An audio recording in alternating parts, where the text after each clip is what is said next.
All right, thanks so much for sharing your garden with us. And right now we're going to be talking about wonderful tales for children that will really get them involved with wildflowers and native plants. I'm joined by Cherie Colburn, who is an author, a blogger, and a speaker.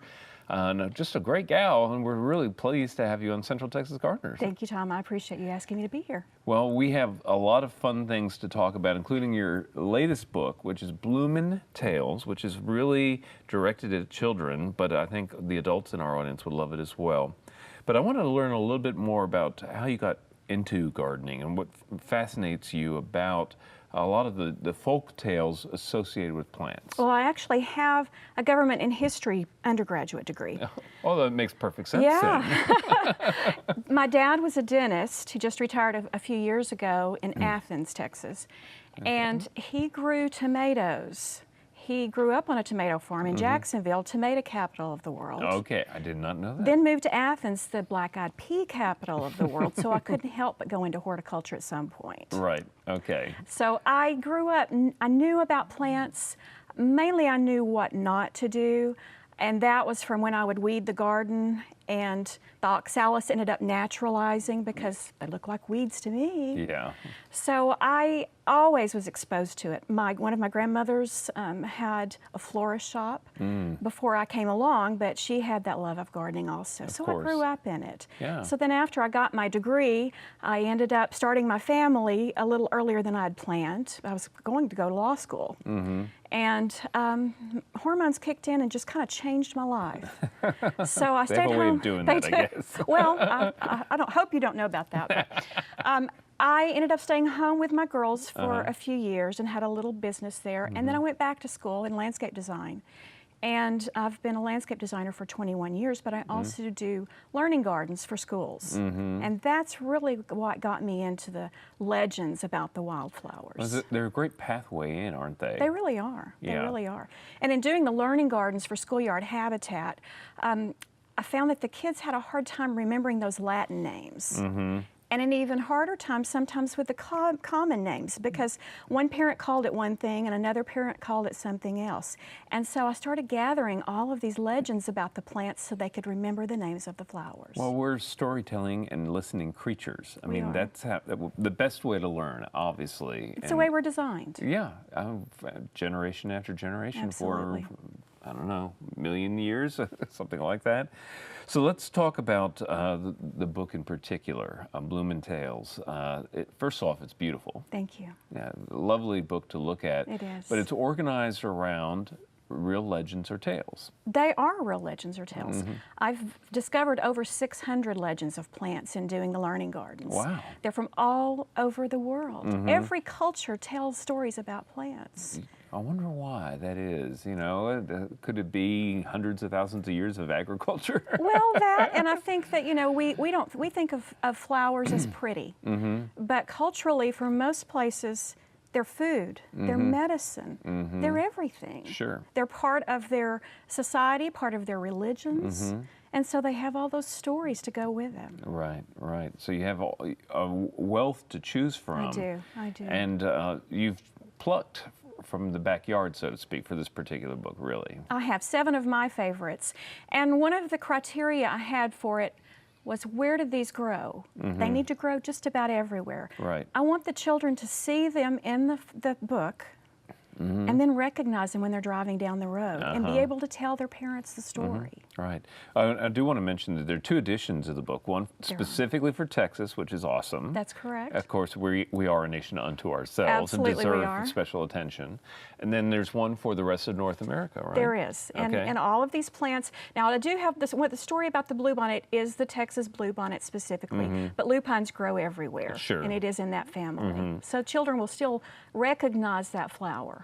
Well, let's pull some particulars out. Let's tell a couple of these tales, or at least the outlines of these stories, so that to give people a taste of some of these wonderful, wonderful legends. Well, a couple of them are Native American because that's who was here first. They're the first Americans. Right. But I like also that I was able to pull in other cultures. So I have 5 other cultures that settled Texas and North America also. Great. One of those is the Scottish. And a lot of people have heard or seen or read the Tommy DePaulo book about the bluebonnet.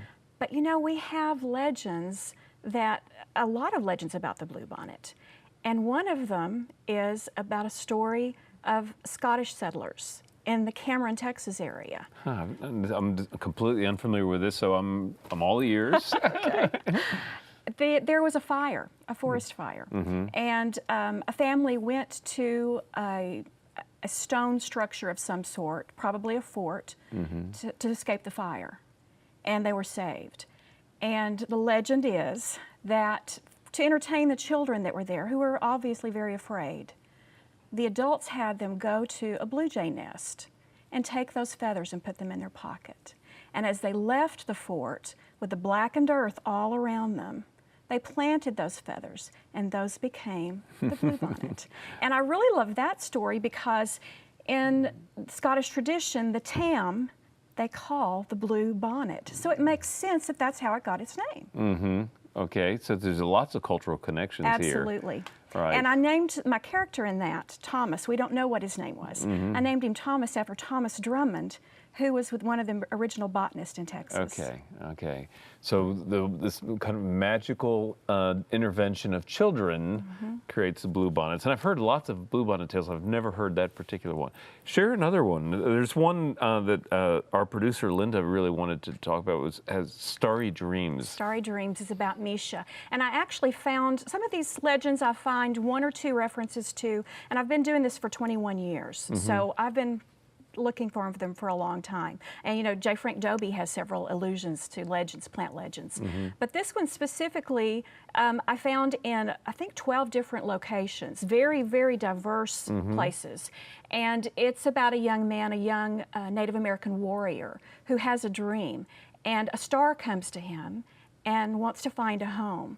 And he goes on a search with her to find a home. Eventually, she becomes, oh, is this a spoiler? Spoiler alert. Okay, spoiler alert. That's okay. That's okay.